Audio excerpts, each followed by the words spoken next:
Morning po. Nagsisimula na po ako na magturo sa electrical system. I'm starting to teach in a electrical system. So, one of the skills na kinakailangan po sa pagtatrabaho sa electrical ay yung paggawa ng mga splices and joints.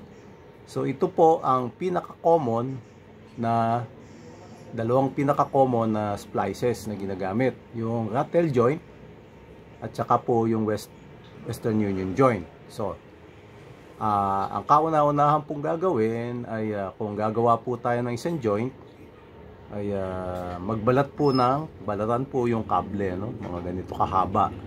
So, mga half an inch.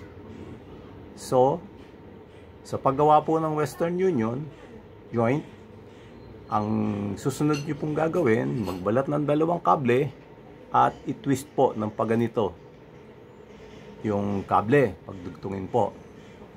At sa huli pong steps niya ay i-twist po, gumawa po ng mga twist sa dulo. Hanggang ang pinaka-minimum po niya ay 4 na twist. Pero depende rin po, kasi depende rin po sa sitwasyon nyo.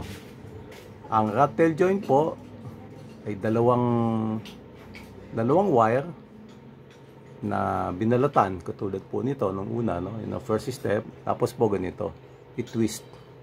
So ito po yung rattle joint, yung nandito. So twist na ganon, at ganito magiging itsura niya.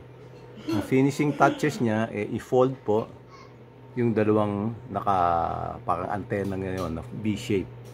So, meron na po tayong dalawang splices and joint. So, i-research ko pa kung ano pa yung iba. Pero ito po ang pinaka-common na splices and joint. So, sa susunod po, hasta luego po. See you later.